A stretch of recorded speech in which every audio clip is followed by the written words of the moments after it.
In this presentation, we're going to look at inverse functions and composite functions. So essentially what I have here is I have two functions here, f of x and g of x. And what I want to do here is compute both of the composite functions, the f of g of x and g of f of x.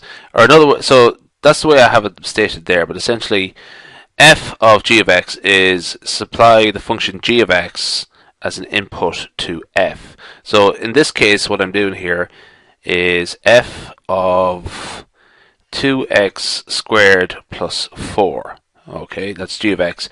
That is the square root of 2 times 2x squared plus 4 minus 8. Okay, so essentially what I've done there is supplied this as an argument to the function. So where I have x here, now I have 2x plus 4. Okay, so what I'm going to do now is simplify that, and so essentially square root of 4x squared plus 8 minus 8. Okay, the plus 8 and minus 8 cancel out, so we're left with the square root of 4x squared, and that is 2x. So the answer to the first one is 2x. Okay, so g of x, g of f of x is as follows. So what we're going to do is supply the square root of 2x minus 8 as an input to g. So let's just do it out here. G of f of x equals g, function g, of square root of 2x minus 8. Okay, and that is 2 times square root of 2x minus 8 squared plus 4. Okay, so when we square a square root, essentially they just cancel out. The square root and the square just cancel out. So what we have here is 2 times 2x minus 8 plus 4. Okay, so that is 4x minus 16 plus 4, and that is 4x minus 12.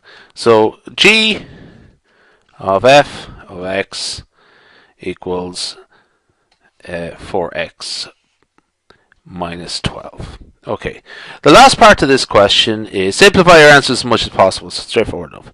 So that's composite functions. Now the last part is compute the inverse function of x. So let's just the inverse of f of x. Okay, where f of x equals square root of 2x minus 8. So we have a little procedure here. What we're going to do is re-express this entire expression here in terms of x. Okay, so what I'm going to do is square both sides. Okay, and that gives us 2x minus 8. I'm going to add 8 to both sides. Okay, and I'm going to divide both sides by 2. So far so good. Now this part, what I'm going to do is I add, so nearly finished, replace x with f to the minus 1 of x and f of x with x in my expression. Okay, so my overall answer will be x squared plus 8 all over 2 equals f minus 1 of x. Okay, well actually conventionally you might write that on this side actually, but doesn't really matter. Okay, so that is the answer to that part. That is the inverse function of x. Not asked for in the question, but I'll just keep you going here. Let's find g minus 1 of x. Okay, now essentially the rules here that I just stated the last case, just down here, essentially they apply to g of x as well rather than f of x. So g minus 1 of x and g of x. So let's just give it a go for a bit of a giggle. So g of x equals 2x squared plus 4. So first off, essentially what we want to do is rewrite the whole thing in terms of x.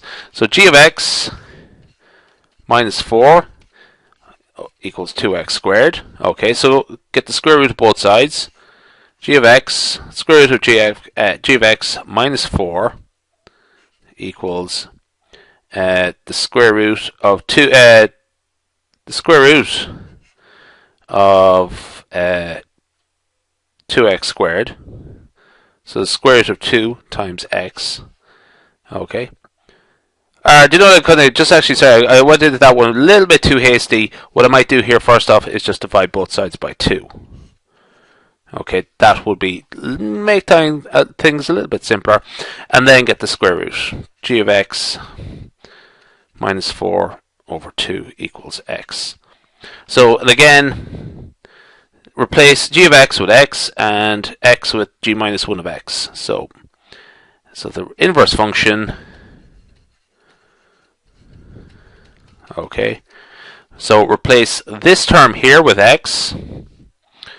So I'll just write it on this side, x minus 4 over 2, and replace this with g minus 1 of x. G to the minus 1 of x. So that's the inverse function of the other one there. So not that it was asked for, but... okay, that's it.